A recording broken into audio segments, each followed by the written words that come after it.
Welcome to Web3 and Whiskey, a podcast about how the decentralized internet will change our lives. In each episode, we react to a future when users and communities have all of the power and when our digital lives could be as vibrant, if not more vibrant, than our real lives. And we drink whiskey while we're doing it. I'm your host, Gary Liu, and as always, I'm joined by Suresh Balaji and Malcolm Ong. Suresh, you guys know Suresh. Web3 Marketing Association, Malcolm, product leader, serial entrepreneur. It's good to see both of you in person. Yes, whoa, IRL. IRL again. What's going on with the hats? It's a December episode. It's a Christmas episode. It's December 22nd. Okay, so 2 days away from Christmas Eve, 3 days from Christmas.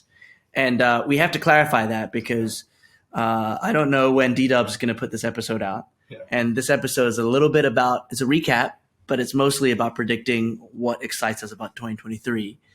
So with the way that this industry moves, the things that we say in this episode could be completely irrelevant by the time the episode comes out. Yeah, because Malcolm's going to talk about how excited he is about Binance. And who knows whether or not Binance is going to be a thing by January, right? I know, Malcolm's BFF, CZ. Yeah, your favorite. What can you pronounce it in Chinese? You guys keep making me say it in Chinese. It's just CZ. It's just CZ. Zhao Changpeng. Did I get it? I mean, no, not really. Oh, shit. Yeah. Okay. You go. I want to hear it. I want to hear you say it. I'm giving a disclaimer, my friend. This is important. Quick disclaimer before we get started. We don't shill projects in this podcast, so consider any excitement that you hear from us to be personal opinion, and our opinion should never be taken as investment advice of any kind. We've been all over the place. You've definitely been away. The last episode that Malcolm, you and I did together, I was on vacation in Bali. That's correct. That episode's not out yet, but I'm literally sitting outside. I felt so bad because Malcolm and our awesome guest in that episode, which I won't give away because the episode will come out later. They were all in, I guess you were in an office or somewhere. He was in an office, very, very bland office environment. I'm sitting out in the villa with the pool behind me, and the sun is just slowly setting in the background.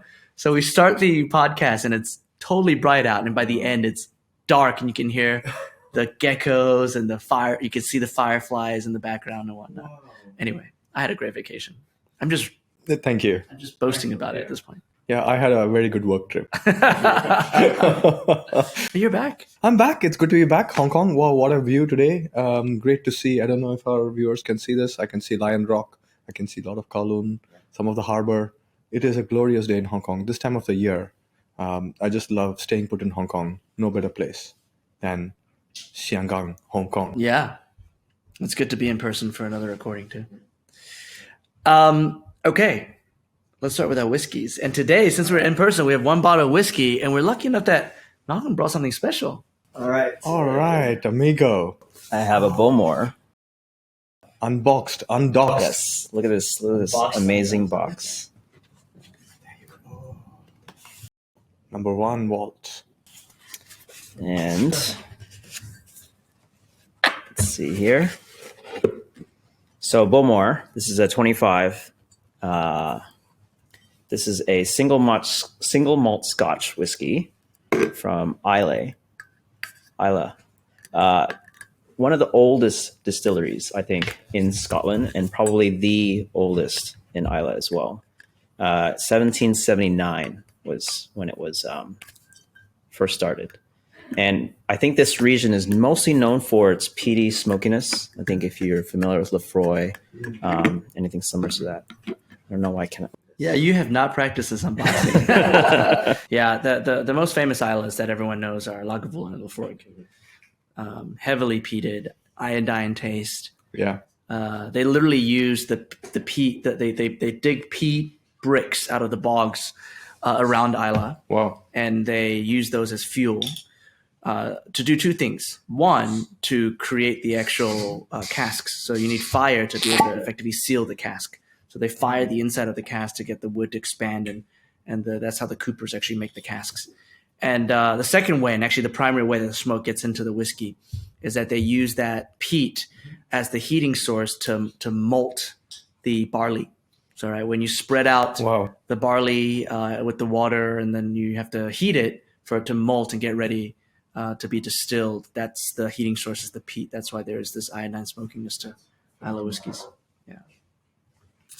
Yeah. So this one, it's American bourbon as well as Spanish sherry cask. So kind of sweet end notes, usually sherry cask, kind of vanilla-ish flavors. Thank you, sir. Oh, look at the color. Look at the color. It's deep. And in this light. Yeah, and this is actually a pretty nice combination of natural lighting from Victoria Harbor and co-working office fluorescent lighting. Well, cheers. Wow, Thanks for cheers, sharing. gentlemen. And let's try this out. Wow.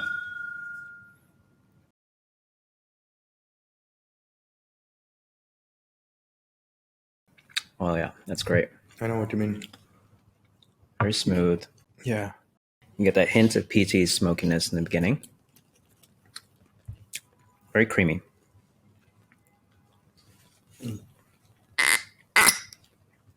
That's delicious. I'm not an Isla guy. Generally don't love peaty whiskeys, but Yeah, likewise. But this is great. I think when you get to the 25, it doesn't feel that yeah, it sounds just sharp. cardboardy. That's a very Christmassy whiskey, so thank you for sharing. I can almost smell cinnamon in it. Maybe it's because we have Santa hats on. Yeah, that's it. That's it. Santa hats brings out the cinnamon. Yeah. Just imagine a fireplace. Yeah, that's it. You look through the glass and you see a fireplace. After a few drinks, you see whatever you want to see. Yeah. Well, thank you, Malcolm, for bringing the exceptional whiskey. It's a good start. Good start to our Christmas vacation. All right. So for today's episode, we are looking back on 2022. Okay. But only briefly. We're not going to linger on 2022 because the things that excite us are ahead of us. And so we're going to spend the majority of the episode talking about 2023, what we should expect in 2023, the trends and the themes that we'll be following, some of the things that we think our listeners should care about in 2023. Let's start with 2022, though. I'm glad we are not lingering a lot on 2022. Why, you don't think 2022 was an incredibly positive, wonderful year for everyone? It's been amazing. Everyone's portfolio is up 98%, which is great. Yeah. No one got rugged, which is great. Everyone's NFT collections have all turned into proper utility, Absolutely. which is phenomenal.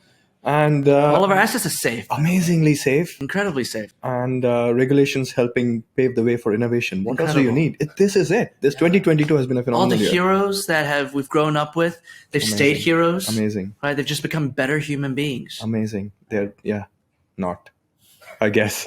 So I'm glad we are not lingering on 2022. So let's get it over with quickly, Yes, shall we? let's talk about 2022.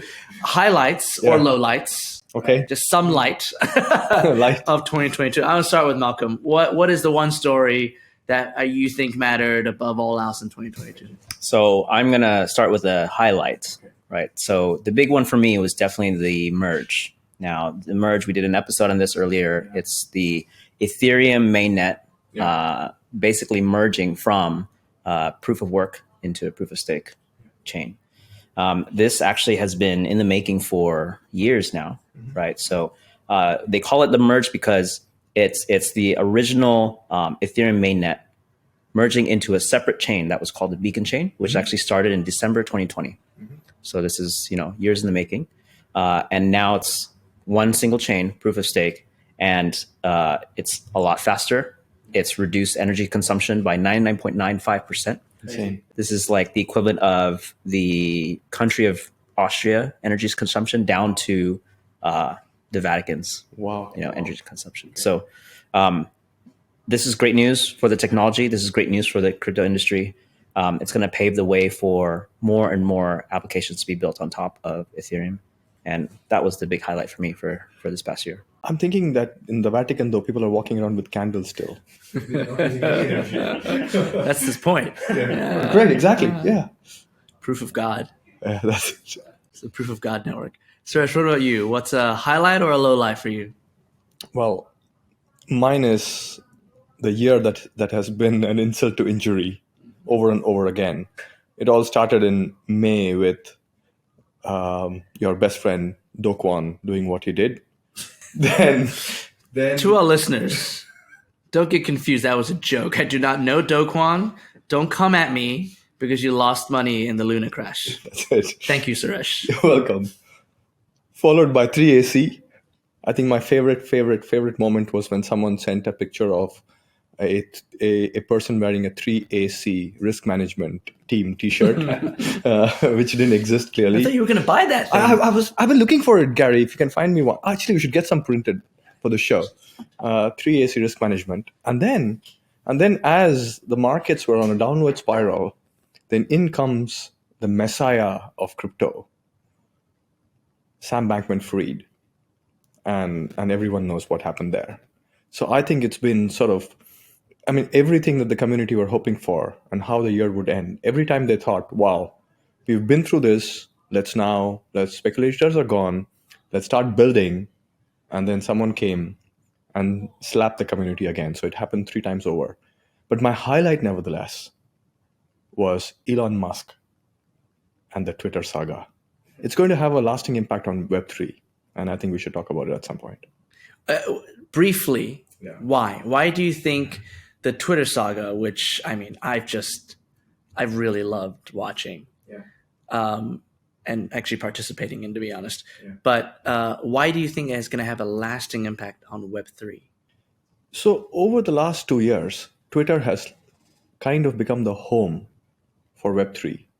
Well, there are 2 other homes. One is Telegram and the other one is Discord. But increasingly, information exchange, breaking news, conversations, even interviews with Sam Bankman-Fried happened on Twitter DMs. So the platform has gained an importance within Web3 communities to no end.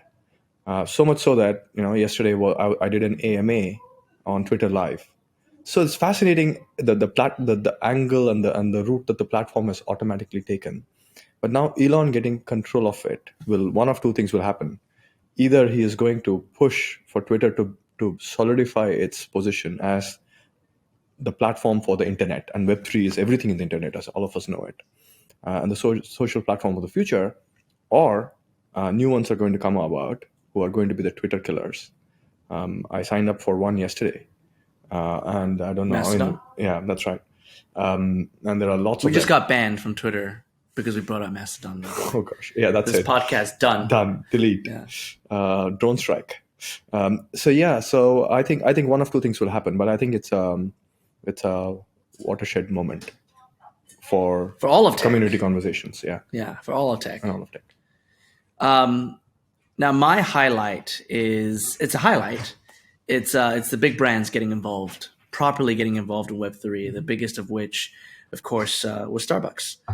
Nike, yes, also, I don't want to discount what Nike's been doing, but Starbucks was really interesting to me because they went after a non-crypto native crowd. Mm-hmm. They deployed, and we've talked about Starbucks, I feel like ad nauseum on this podcast, because this podcast really is about enterprise and corporate application of Web3 and making it more accessible to executive leaders. And that's why we've talked so much about Starbucks. Yeah. Their entry was extremely well choreographed. It's a well thought out product. It has a long-term roadmap and strategy. The technology behind it is very solid. And we will talk about the layer 2 scaling solution they're using, which is Polygon, later. And they introduced Web3 and virtual assets are introducing these assets to a very large number of non-native users. And over the course of the next year, I expect that Starbucks, amongst several other major brands, will introduce a new cohort of consumer to the world that we are living and breathing every single day. I think that's extremely exciting. That to me was definitely a highlight of 2022. Yeah, mass adoption will only come if brands that have connections with the masses adopt it. Yep. Yeah. And it's good to see that brands like Starbucks have really seriously invested in it, right? Because like you said, we need that. Yeah. We need the mainstream audience to be able to come in, right? You have other companies like Reddit kind of doing the same thing. So bringing their audience into Web3. Yeah. But Starbucks in particular, their investment, they did not take a side project or a revenue category that didn't matter to them and tested it, in Web3. They took arguably the most valuable thing besides the stores that they have, which is their loyalty program, and they said, let's push it into Web3. Now, they could go further, right? We talked about this on this episode that we recorded in Bali. I'm giving a little bit of a preview just in case that episode comes out after this one. They could have pushed further and taken the actual rewards points of Starbucks and actually tokenized them. They did not do that. We expect that at some point they'll probably experiment with it. We hope that they will. That's something that could be really, it changes the economics, right, of a loyalty program. But they did actually expose this loyalty program that generates 50% of their American revenues to virtual assets. If it fails, that'll be a pretty big burnout, to be honest. It'll be very public. But they're taking the risk, which I respect. Fascinating. And I think many others will follow. Starbucks is leading the way. And my guess is anyone with a loyalty program will want to think about it. And I guess that's what your last episode was about. How the loyalty programs should be thinking about Web3. Fabulous. Suresh, perfect segue Yeah. into 2023. Okay. We want to spend most of the time talking about what excites us about Web3 in 23. And there's a lot. And I'll start because you gave me the perfect launching pad, which is that I believe that we're going to see accelerated adoption of Web3 by mainstream brands. And what's most exciting to me is that it's not going to be money grab projects, just releasing NFTs with no thought, just to see how much revenue they can generate in a short amount of time, because that market is gone, right? The speculators are largely gone. You're not going to have people minting out NFTs that have no utility, no purpose, except unless you're Trump, right? But the second category that we're also not going to see are people chasing the PR, newswire thing, right? They're not chasing press releases anymore. The first X to do Y, that's all been done, and there's really nothing, no more players who can step into the metaverse for the very first time. That'll be interesting. There's no interest in it anymore, right? At least for the coming year. So we're going to see real projects, and I think that there's going to be acceleration and adoption by regular consumers, and that really excites me. We're going to see membership and loyalty, right? As you mentioned, we're going to see more and more merchandising and memorabilia. Thinking about virtual assets as actual assets, right? Things that will long term have value, that are worth collecting. Not just in the $10,000 to $150,000 range. We're talking about $20, maybe $10, maybe even $5 things, right? And but at scale, that's really cool. We're going to see projects that provide stakeholdership and therefore create engagement for your regular users. So going from being a customer to a stakeholder, that transformation and that transition is very, very important. And blockchain, virtual assets allow for that. And I think we're going to see awesome projects coming out of mainstream brands for that. And then finally, we will see more and more experimentation in token-driven economics, right? because we're tokenizing, in some ways securitizing certain types of assets and making them immediately liquid, because the blockchain allows for real-time trade, real-time access, allows for cross-border access, right, to assets. Because of that, create completely new business models. So the economics of traditional businesses might very well change, starting from media, I think. So that really excites me. I think because of that, because of these mainstream brands coming in, Web3 is going to see a rash of new users that are brought on block, on chain, and they may not use the same language we do today. It'll be very interesting to see what the new vernacular is that will be established somewhere in between Web3 native language and Web2 vernacular. There's going to be something that's in the middle. And this is because Starbucks has shown that they're taking that approach. Reddit has shown that they're taking that approach, right? Starbucks calling it journeys, whereas crypto natives may call it quests, right? They're not even using the term NFTs. Maybe they're digital collectibles. Yeah, exactly. Yeah, absolutely. But I have a question for you. Yeah. You said a rash of new users. Is that a collective noun for users? A rash? I don't know. I hope not. Yeah. I think maybe a group of, slew of. Yeah, rash? a Maybe is it a crypto thing where users are? no, I don't know. I don't know why I use that word. Well, fascinating. Okay, Yeah. no, just wanted to. I thought you were introducing new terminology to the Web3 space. We can make it a thing on this podcast. Is it? Is it? Right? Is it? Because rashes grow really, really quickly. They Yeah, cover yeah, the yeah, entire body. yeah. They become the being itself. Yeah. I love Right? it. That term can be coined here. That's it. A rash of. We tokenized here. We'll tokenize that coin, that term here.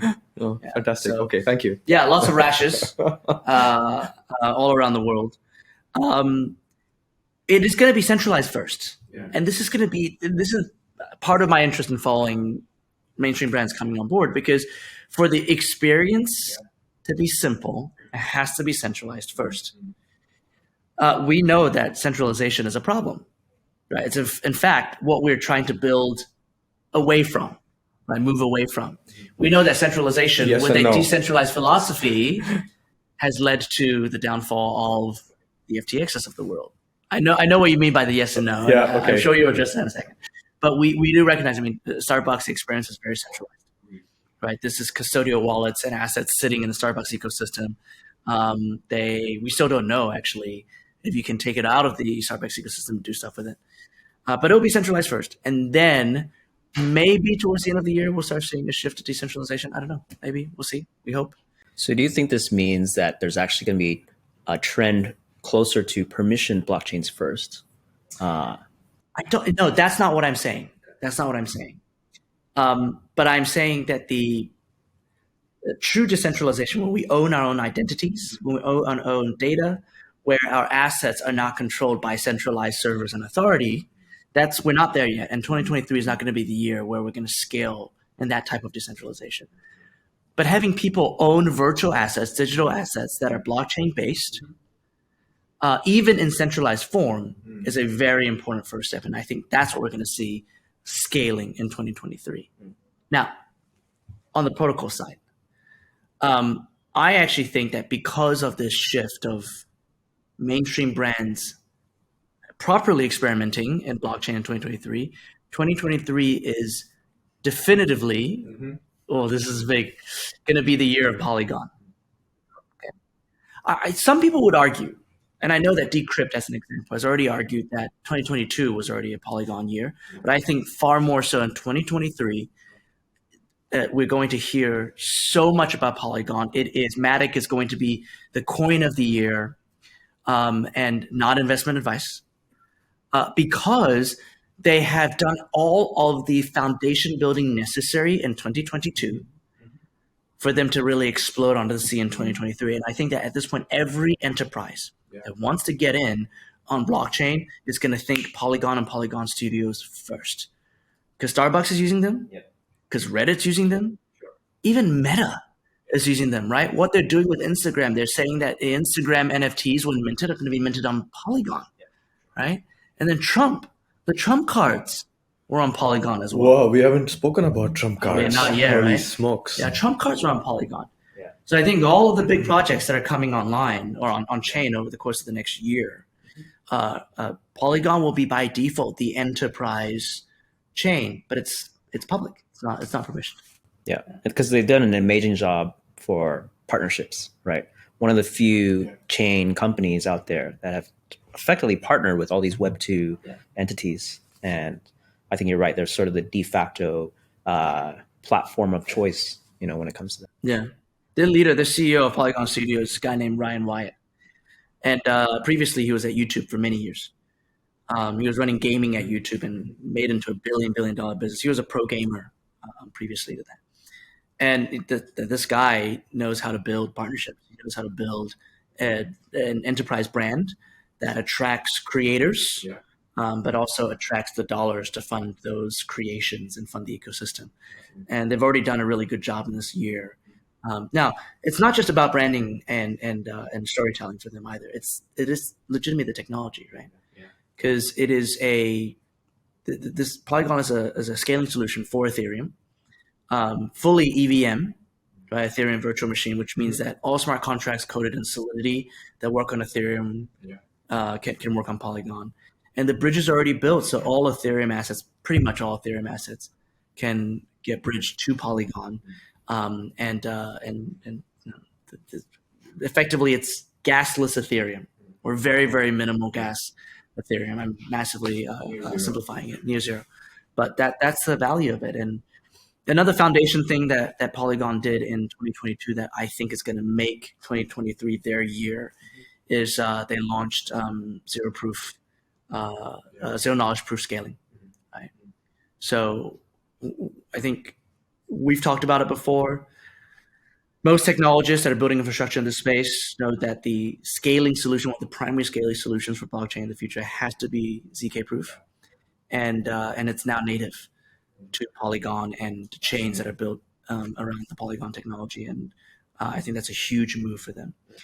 So for all those reasons, I think Polygon will really, really write their own story in 2023, and that story will help enterprises and mainstream brands scale into Web3 for the first time. Why don't I go to Suresh next? Wow. Okay. 2023. 2023. I think it's the 2023 will be the year when native Web3 brands really have their moment in the sun. It's the rise of the Web3 native brands. So I'll give you some examples, right? I think either they scale themselves and they become meaningful and brands of value, or they ride on brands of value, current brands of value, and they find ways to scale. So Yuga's case in point, all the brands that Yuga have. Fascinatingly, Yuga just hired this chap called Daniel Alger. Daniel From Activision. Right? Very similar to the point you just made about Polygon. I think all of these top Web2 dudes are getting picked to get placed into Web3 companies. And prior to being in Activision Blizzard, Daniel was in Google doing strategic partnerships. So you can see that where you can almost write that script of what Daniel's going to do when he lands in Yuga with BAYC and MAYC and rest of the brands that they're creating. And the whole idea is, what will they do with the IP? What will they do with partnerships? How will they manage their own loyalty, their own community, and a whole host of things. So increasingly, I think these Web3 brands are going to take main stage. Currently, they're still very niche. But this is how brands grow. And I know we all love the meme culture. The word memes come from the word memetic, which is, fast replicating viral organisms. And these brands fall straight into the meme culture, creating, fast moving growth for themselves. And currently, when you know, right? Yesterday I was at Starbucks buying a coffee and I saw somebody wearing a BAYC hoodie. And you know, wow, yeah, there you go.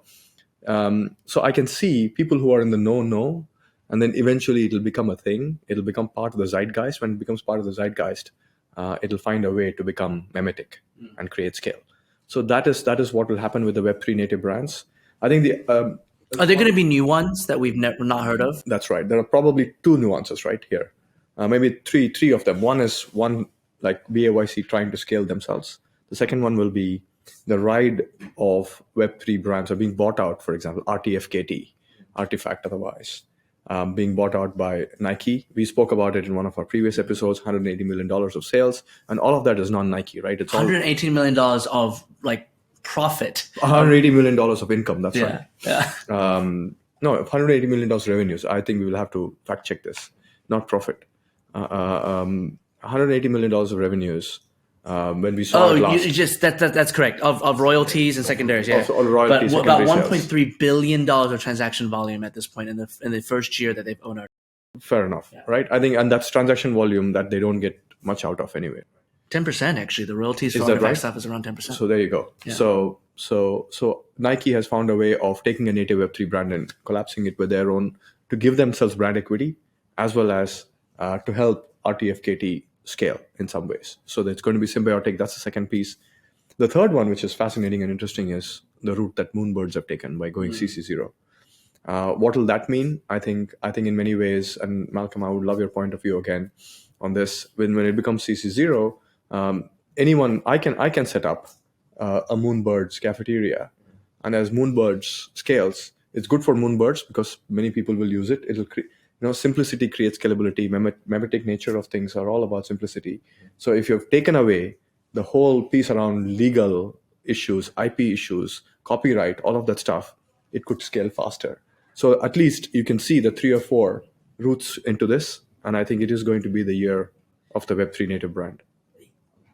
Can I ask about that? I mean, go on. The Rise thing, the CC0 thing, we've debated several times on this podcast. We still don't know where it's going to land. But in that specific use case, and somebody opening a cafe, a Moonbirds cafe, why would people care? Why wouldn't, with Moonbirds branded, like the Bored Ape hoodie. Yeah. My guess is that whoever you saw at Starbucks wearing the Bored Ape hoodie owns a Bored Ape. Yeah. Because then the hoodie means something. Because that person's part of a community, and I'm wearing a shirt that I'm wearing my Artifact Labs sweatshirt because I love Artifact Labs, right? Chill projects. Yeah. Wow. it's literally on my heart, right? But for Bored Apes, no random person, most consumers aren't going to go buy a Bored Apes sweatshirt. Correct. So are people going to go to a Moonbirds cafe just because it's a Moonbirds cafe? I think part of the idea is that it's this brand that will slowly creep into mainstream, culture. So you almost think of like, okay, what are some sort of semi-niche brands out there that are starting to seep into mainstream culture? Maybe it's like a Porsche cafe, right? So it's like, okay, even though I don't really own a Porsche, I know what the brand is. I know what the community means. I know what that brand stands for. So I think it's the fact that CC0 allows, therefore, the community to leverage that brand and to use it as they wish. Yeah, this is exactly it, right? So someone once told me that Ferrari makes more profits from memorabilia than selling cars. But the thing is because Ferrari makes that memorabilia, right? The Porsche example, or I think Polo Bar is a great example, right? Yeah. How many times have I tried to make a reservation at Polo Bar in New York City? Never succeeded. Never been to the Polo Bar, but I want to go. I don't even think that's that great. It's just the fact that Polo runs a freaking bar, right? Yeah. But it's because Polo runs it. If Polo became CC0 and somebody else opened a Polo Bar, it wouldn't be the same. I think that is the big leap that these Web3 brands are taking. I think Moonbirds, in my view, I think it's genius by not trying to control copyright and legal and having legal and policing where the brand turns up and where the brand doesn't turn up. They really, if you want that scalability, of course, the person who owns the Moonbird will continue to own the Moonbird. The person who's part of that community, core group of the community as a holder, will be core group of the community. But they're just going to hasten more people being followers of Moonbirds as a brand. It's a great experiment, and I think it's a big leap. This might change the way that brands think about copyright for the future in many ways, Gary. Yeah, I mean, it's partly the ownership, right? Yeah. Giving community owners or community members that ownership, but it's also partly the marketing side, right? It's almost like if you're a brand like Supreme, and of course you hate, your brand being knocked off, but then in a way you it's kind of helping your brand as well, right? And it's helping spread your brand in a way too. So I think it's a combination of that, but you're absolutely right. It is a leap. We have not yet seen a real example of this, and so this is somewhat new territory. And Suresh, you think we're going to see that leap in 2023? I think so. Okay. This is the year I think these Web3 brands, there might be other routes in which Web3 brands will scale. But Web3 brands are rewriting lots of rules that we thought were rules of brand management. Yeah. Creating brand growth as a science. And a lot of it is getting hacked differently. What's the Balaji Web3 brand going to be called? It's Suresh with a 3 instead of an E. I don't know. What do we? Is it going to be CC0? Because it is CC0. Yeah, it's CC0. It is CC0. What should we put it on, Malcolm? Underpants. Underpants, just underwear. That's it. Okay. Just underpants that have 3 leg holes for some reason. Malcolm, what about you? 2023. I mean, I think you're absolutely right, Gary, in that there's going to be this move away from speculation and more towards utility. You talk about brands coming into it. And so I think, there's definitely a slowdown in terms of startups and companies working in this space. But I feel like the folks and the groups of people that are really working in utility will continue. Technology hasn't changed. And I'm looking forward to that, right? So I'm looking really forward to what are those use cases that can be real this year, and what is that utility that can be real this year. I really believe gaming is going to be one of those things. We talk about brands coming into this space. We talk about community, right, in this space. And I think gaming, partly because, well, gaming has always in the history of the internet always been one of the first mover industries to adopt new technologies, but also because, I mean, B, they have a rabid, fan base, right? And C, in a way, games has the economics of tokens already built into it, right? Even before the whole tokenomics thing came about. And then behind the games too, what's most important is the lore and the story behind a lot of these games. So that's actually where I think you can marry. You take something like Yuga Labs, and actually that's very interesting, right? Yeah. Someone from Blizzard and someone from Activision joining makes perfect sense, right? To be able to do that. So I think GameFi is definitely one of them. Definitely number 2 is DeFi, right? We've seen with what happened in 2022, actually the need for more decentralization, the need to move away from centralization, despite how much we need centralization to work. The power shift needs to be moved a little bit farther away from that. So I think DeFi is just going to get even more attention, right? So, hey, CeFi didn't work so well in 2022. Let's see what we can do in DeFi, right? So I think that movement towards self-custody, that movement toward decentralized finance will definitely accelerate. So I think those two things are super interesting for me, and just generally a flight to quality, right? Number 2, what I'm afraid of, though, is we have not yet really seen what the impact of the FTX contagion has done. So obviously things are still, unraveling. We're trying to figure out what the real damage is here. I think the first half of 2023, we'll see what happens, right? And something will blow up, and we'll see that. We don't know where Binance is in the cards. I hope Binance is fine. I'm confident Binance is fine, but we'll see. We said that same thing about FTX before. So we have not, people are, I think, bracing for that a little bit. But of course, I'm still optimistic about the space. I'm still optimistic about what's going to happen. And then, much of what happens in this market is, of course, is dependent on the global economy as well. And I'm also optimistic that perhaps the worst is almost behind us. Wow, really? You're optimistic about that? Yeah, I'm not calling a bottom just yet, but I'm optimistic that the worst is almost behind us. And I think starting 2023, we're going to start seeing the recovery. So is that optimism on the way that what will happen to macroeconomics will have a positive impact on Web3? Or do you think that what will happen macroeconomically will have a positive impact on GDP as a whole? I think a little bit of both. Okay. Right. Oh, okay. So markets recovering, people will just generally be more optimistic. People will feel like, okay, what else can I invest in? Maybe not NFTs this time around, but what else? What's happening in people don't learn that and quickly. Web3? They're still going to invest in NFTs. Maybe the blue chip brands, of course, right? So the Yuga Labs of the world, the Moonbirds of the world, I think are going to be fine, and they have great teams backing them.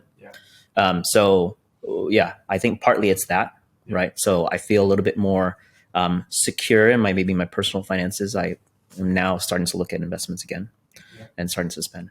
But to your second point, in terms of Web3 in particular, I think the fallout of what we have seen will actually accelerate a lot of the regulation that needs to happen, right? And then with that regulation, with the recovery of the economy as well, I think things will feel more stable. Agreed. Right. And that was the other sort of trend that I, am looking forward to in 2023 is figuring out more clear regulation of how to regulate this industry. And that will actually pave the way for more innovation and pave the way for more things to actually happen. Yeah. In many ways, pictures of SBF getting arrested, pictures of courtroom, all of that stuff is going to keep the bad actors away. And I've always maintained, I think maybe second or third episode, we spoke about why the rule of law as the foundation has to be really stable irrespective of whatever decentralization we talk about. Here is the opportunity for the rule of law to play its role so that we are able to create the right guardrails and create the right platforms for innovation. So yeah, totally agree. Yeah. So more urgency for regulatory clarity.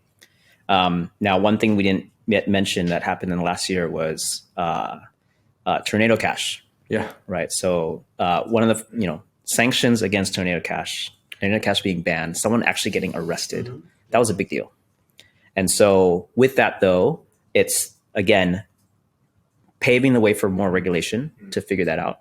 But also, it's alarming people saying, oh wow, right? If it's possible to arrest someone based on that, then there's also a need then for this movement more towards privacy as well. So again, more innovation around that side. A lot of entrepreneurs out there figuring out what can we do around privacy. Yeah. So these are the things I'm actually looking forward to. On regulation, let's start with SBF and FTX. SBF and his crew, right? Caroline Ellison and Gary Wong have now already pleaded guilty to whatever charges have been levied against them. They will be prosecuted using existing laws, and they will be found guilty. We don't need new laws to regulate, or I shouldn't say regulate, to hold them accountable. Yeah. Because what they did was illegal. I think the more that we find out, the more it's just like, oh, these were not just mistakes from inexperienced, untenured executives and leaders. These were they were decisions that were made knowing that counterparties will be hurt. Okay, so, but the downfall of FTX has done two things that sound counter to one another, but are kind of sequential. First, it's actually slowed down regulation. Okay, slowed down regulation, and then it will very quickly accelerate the adoption of clarity and regulation. Now, the slowdown of regulation is because there was a lot of momentum being built in certain jurisdictions around the world over the course of Q3 and Q4 of 2022. The three main jurisdictions that we've been following and talking about are Dubai, Hong Kong, and the United States. In all three places, there was momentum. There was movement to adopt quote-unquote intelligent regulation that would support innovation, but still protect the retail consumer. Dubai was moving the fastest. In November, they were supposed to have published the first set of comprehensive regulations and have licensed about 50 different beta partners, FTX included, in Dubai. Of course, that didn't really happen. Everything ground to a halt, and they had to reconsider a lot of what they were doing, right? Hong Kong made the announcement a week and a half before FTX imploded, with FTX on stage virtually, that it was going to adopt new regulation that would allow a path towards retail investors, right? Attracting centralized exchanges back to Hong Kong. Okay? That has kind of ground to a halt as well. At the very least, slow down. Although we still expect that a bill is going to be passed sometime in the new year. And the United States, the same thing. Right? The regulation that SBF himself is pushing for in Washington, D.C. is DOA, okay, because of him, because of this collapse. And then the bills that we've talked about that were supposed to go to Capitol Hill in the early parts of 2023, big question marks about whether or not they are going to be passed into law. So that's the slowdown of regulation because of what happened at the tail end of 2022. But I do agree with you, Malcolm. And I'm pretty sure the three of us all agree that once we pass the slowdown of lawmakers and regulators going, whew, what just happened? What they're all going to realize is that this was a failure of centralized traditional finance, not of crypto and decentralized assets. Of course. Okay. But they're also going to realize the reason why the failure was allowed to happen was because these companies looked like decentralized companies because they traded in and they held assets in virtual tokens. And as such, they did not fall under any existing regulation. So then we're going to get acceleration in regulatory movement, clear regulation that says, okay, all of you players working in DeFi and in CeFi, but in crypto, must be regulated to protect everyone involved. And I hope, fingers crossed, that clarity will actually bring growth in consumers and therefore drive growth and innovation. So if you one of the stances that Hong Kong took immediately after the FTX is that CeFi and DeFi will follow similar rules as TradFi. And I think which is a really good move, because the point that you make is you've got to have the fundamental rule of law, fundamental industry policy. There has to be some commonality, because eventually, even the US, it's about life, liberty, and property, and those are fundamental rights. And I think if anybody crosses those rights, and in this case, it's going to be property rights, token rights, all of those things, I think the rule of law should come hard on them. And I'm pleased that it's happening. And I'm not worried about the fact that it's slowing down or, to accelerate. But I just feel that it will get robust because there are enough and more use cases that people are seeing, that regulators are seeing, that they can use to stress test the regulation.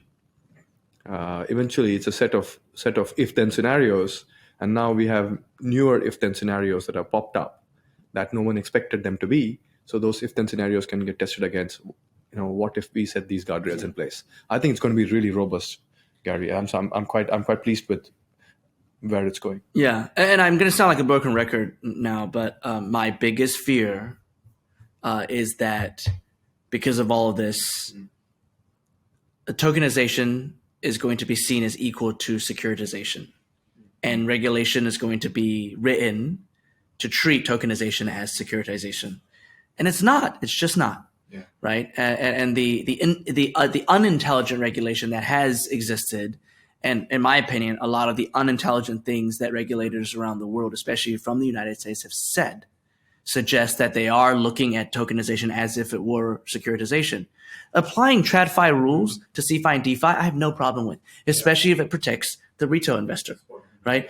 And again, you give us boundaries, we will be able to innovate in boundaries. If there are no boundaries, it actually hurts our ability to move fast because we're not sure where we're going to be slapped. We know we're going to be slapped, we just don't know where. So boundaries, fine. Yeah. Applying traditional finance rules to CeFi, DeFi, crypto, blockchain, Web3, fine. Treating tokenization as the same as securitization, not fine. So explain to me what would happen if tokenization was akin to securitization. Where do you think innovators will have a problem? You close down certain markets, right? You make it onerous for individuals who can benefit from assets being tokenized, participating in that value. Right? If everyone needs to prove that they're a professional investor and have $1 million in their bank account of assets to be able to trade to be able to participate in this marketplace, that's a problem. If companies who create platforms for trade are regulated the same way as investment banks and private wealth divisions, right, and all these things, and we have to sign the paperwork we have to do just to buy an option, to do option trading, right? That will limit the innovation, the adoption of the tokenized world. So that's the stuff that I'm worried about. So here's the thing. I think the biggest challenge, and the reason why I set up Web3 Marketing Association, was one of the fundamental premises that we had was, with any emerging technology, there is going to be information asymmetry. Some people will know, some people won't. And people who know, there'll be two types. People who know will be real builders. People who know, there's some types of people who know will be bad actors. And bad actors are everywhere. They are in traditional finance. They are in CeFi. They are in DeFi. They are in the street corners. They're everywhere, right? So something has to, till there is information symmetry, and there are a whole host of masses who really understand what they're buying into, I think some sort of holding the line tight, I think, is the right thing to do. Because what you don't want is, you don't want another SPF. You don't want another. I mean, I shudder to think if Binance implodes. We did an episode about this, right? So I think if that happens, I think we 2023 is not going to be as rosy and as exciting as we all talk about. 2023 will be an extension of 2022. It's going to be like long COVID, right? I'm going to be coughing and wheezing through next year, which I don't want, right? So my hope is that the good news is setting the guardrails. Help set the guardrails to get the industry to really understand what it means. Ensure that, I mean, why do we like Starbucks? Because they're creating mass adoption by using terminology that people don't Yeah. get scared of. Yeah. So eventually, I think the industry will have to use terminology, eventually simplify this, get learnings going, and then get it to a point where people really understand what's happening before they can jump in. So I think crawl, walk, run is not a bad place to be. Any last thoughts about 2023? Anything else that we should be paying attention to in this coming year? Look, I think there are a couple more I would think of, right, in the sort of what I'm super bullish about. One is Web3 ingredient companies, as I call them. Okay. So what do I mean by those, right? I think if we want more and more Web2 firms to jump into this, there are companies which will have to do enterprise level engagement. That includes helping a Web2 company create tokenization, create a SaaS platform for tokenization, or to help a Web2 company figure out NFT ticketing, or help someone build a loyalty program safely and not say that, hey, we will help you transition or transformation or from your SQL data set server to manage your loyalty program to putting you on chain, on a public chain or even a private chain. To do that, I think Web2 companies will need talent, they will need information, they'll need insight, they'll need tools, technologies.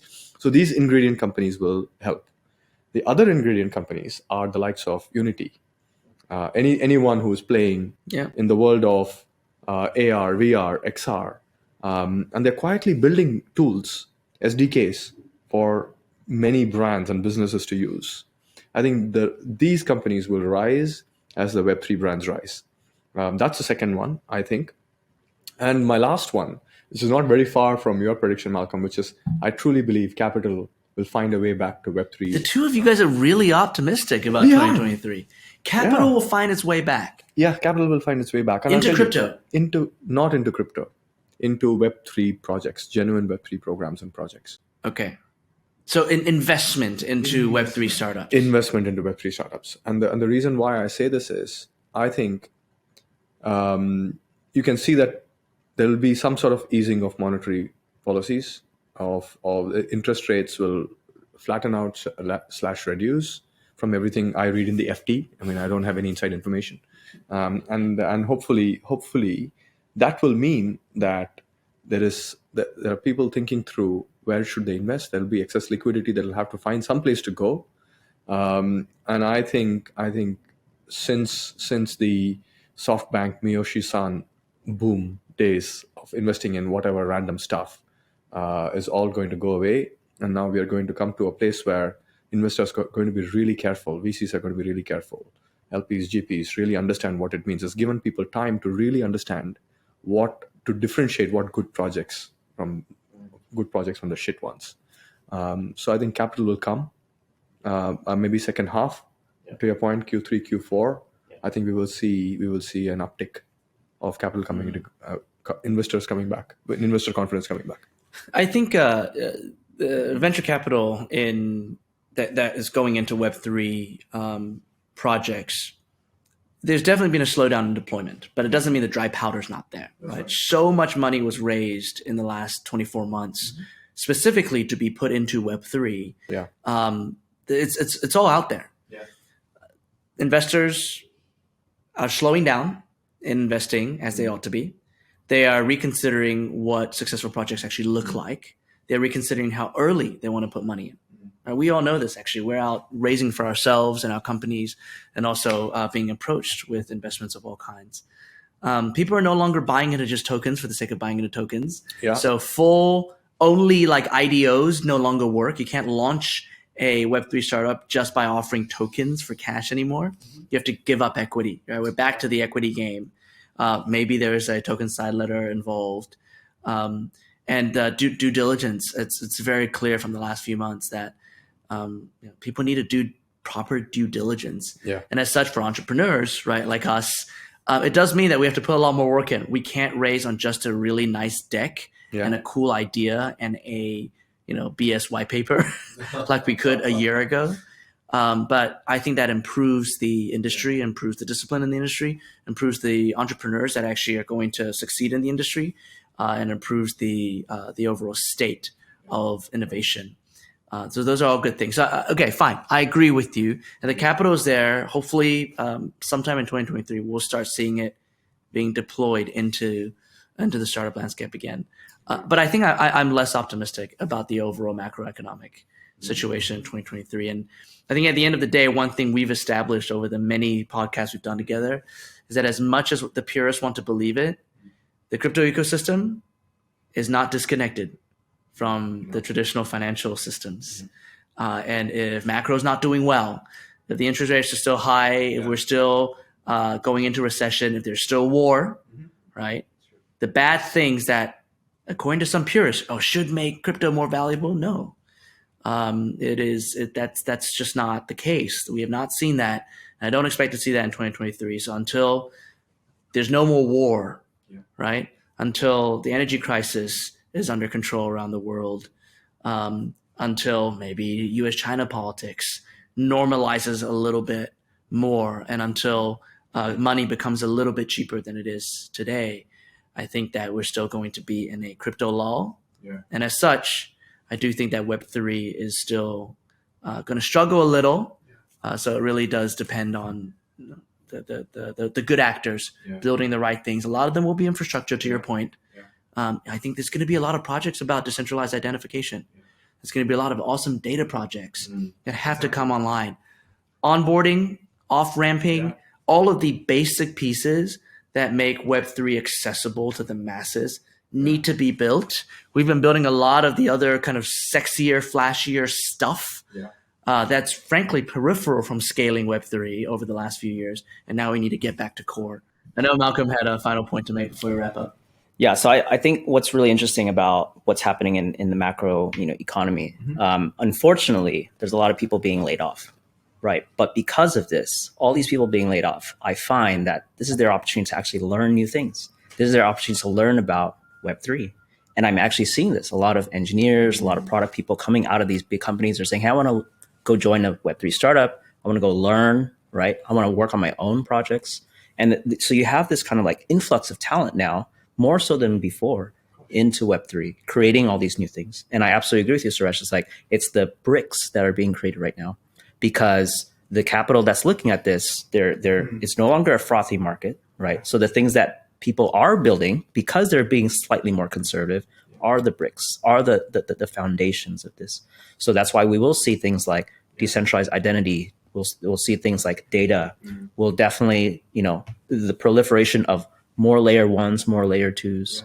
I think that's what's interesting then with, the next year that's coming up. It's almost like the post-Cold War West Coast, when all these people who are all getting ready to be part of the space wars, and the space wars kind of ended, they all went to set up different startups, which is what created West Coast in a way. It created West Coast, which is what created Palo Alto and everything else. But I think I love it. That's probably a resurgence of that sort of movement that will happen, which is ground up building.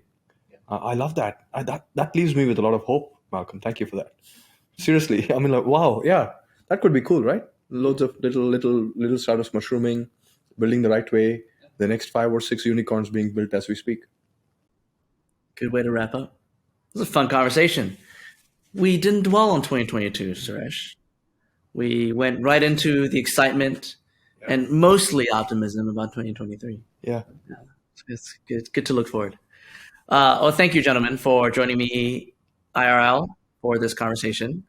I hope everyone has happy holidays, a wonderful new year, and we'll be back at it in January of 2023 to see how many of the predictions we made today are already irrelevant by the first week of 2023 with the way that this marketplace moves. But this was awesome. Thank you. And thank you to the listeners for sticking with us over the course of the first few months that we've been recording these podcasts. Gary, here's a bonus highlight from me. Bonus, okay. Is I think one of my highlights for 2022 has been doing this podcast with you both. And D-Dubs, of course. D-Dubs, yeah. So It's been phenomenal, guys. I learned a lot. I continue to learn a lot from both of you, which is great. Likewise. And D-Dubs, what a legend. What a legend. What a legend. What will we do without What a him? legend. Yeah, here's to D-Dubs and here's to to D-Dubs, yeah. Web3 and Whiskey. Yeah, Web3 and Whiskey. Cheers, yeah. cheers. Cheers. Cheers, chaps. As a teaser, we'll have a new logo coming in January for Web3 and Whiskey, a new brand identity. Now that this is like kind of official podcast. I mean, it started off as three friends with a AI producer, just getting together to chat. And this is like, we're putting effort into these things. It may not look like it. It will sound like it. We're putting effort into these things. And we are, I mean, I'm learning a heck of a lot every single week with you guys too. So this has been Web3 and Whiskey. Please subscribe to this podcast on your favorite audio platforms and also on YouTube. Hit that like and subscribe button. Please subscribe to the weekly Departures newsletter, where we further explore Web3 innovations and provide explainers for the enterprise world. Join us in 2023 next year as we continue to have more Web3 debates, and definitely we'll continue to drink more whiskey. I'm Gary Liu. Thank you for listening. See you next time.